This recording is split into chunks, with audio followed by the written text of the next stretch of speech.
come. The poor countries cannot afford to come. The United States marches in with 15 people on its delegation. That's nice. Who are these people? They're representatives of the biotech industry, they're representatives of the pharmaceutical industry, the chemical industry, the Grocery Manufacturers Association, the Beverage Manufacturers Association. They are representatives of the multinational corporations and forces, the globalists. And the United States has been in the habit since Codex Alimentarius went into operation in 1963. The United Is it still active today? Absolutely. It went into, it gathered the habit to itself of dominating the entire Codex system.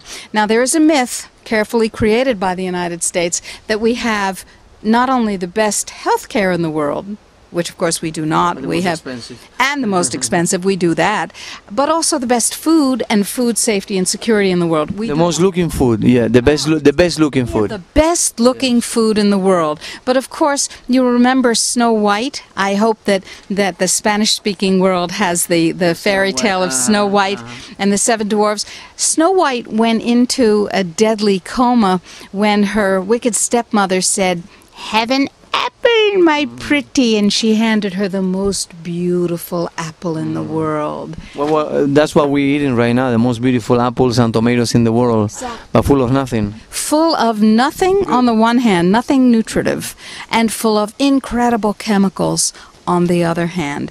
Now, Codex Alimentarius permits incredible... But tell me, can you tell me a little bit about the process of manufacturing huge amounts of foods without so many pesticides and all that, and what can the person do to avoid that? In other words, what can we take into our own hands? Yes.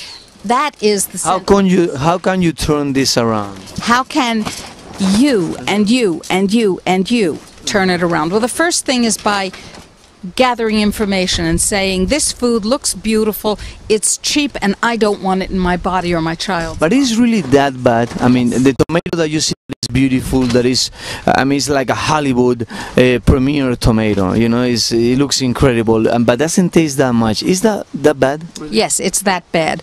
We are dying from what the World Health Organization and the Food and Agriculture Organization said in a special report in 2003 are the preventable, non-communicable epidemic diseases of undernutrition.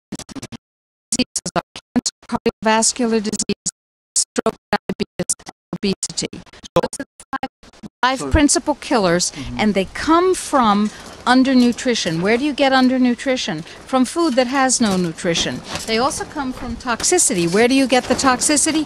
From food that is steeped in chemicals, has been endlessly irradiated. Why? No, really, I really appreciate it because it's very interesting. When you say undernutrition means that, I mean, there are no nutrients in the food, but why there is no nutrients? I mean, I know there are the pesticides and all the chemicals, but I mean, why it doesn't grow with the right nutrients? That's the perfect question. First of all, the pesticides, the chemicals, the irradiation, change the food so the things in the food become anti-nutrients, and your requirement for vitamin C, vitamin D, vitamin E, vitamin K, and magnesium and potassium and calcium and so on, fatty acids, your requirements actually go up when you eat these foods. Has more pesticides? The enzymes in your body are poisoned by these toxins. Therefore, whereas you might need X amount of vitamin D to support your immune system and your bones, when you're eating this food, you need maybe 7X. So this load of chemicals, what it makes your bodies to work and need more vitamins, that's what you're saying? So it makes the undernutrition even greater than it is numerically. That's the first thing. Biochemical individuality also means that some people require more of something and less of something else and so on. But biochemical individuality is forbidden in Codex. Can I ask you a question in parentheses?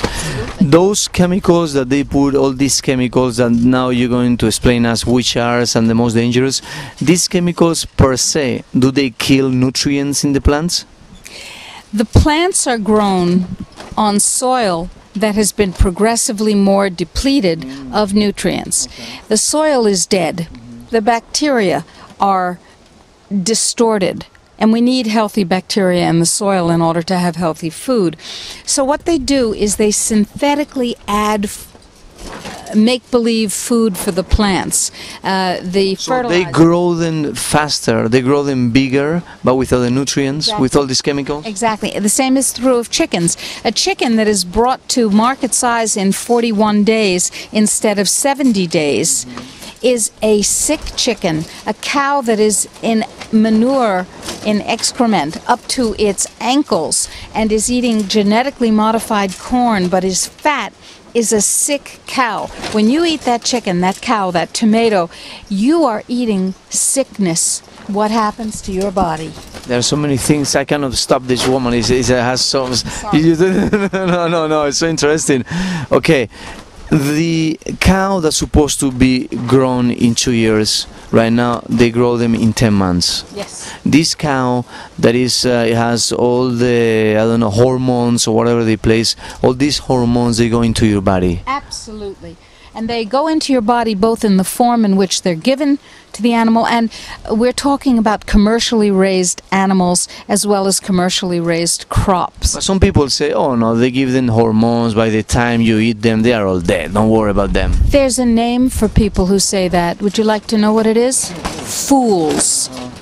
F-O. Fools or foods? Both, right? Fools. These people are ill-informed children of the propaganda machine, whether they intend to be or not, and they simply don't know either biochemistry or pathophysiology, the science of what makes you ill. Very simple. They're wrong. They're wrong. They're So wrong. when you eat this cow or this chicken that's supposed to be grown in 6 months, but they grow in, I was speaking with a doctor, a specialist on this, they grow them in 21 days here in Panama. When you eat this type of meat, it doesn't matter, you're going to get these hormones into your body, period. Not only hormones, but antibiotics.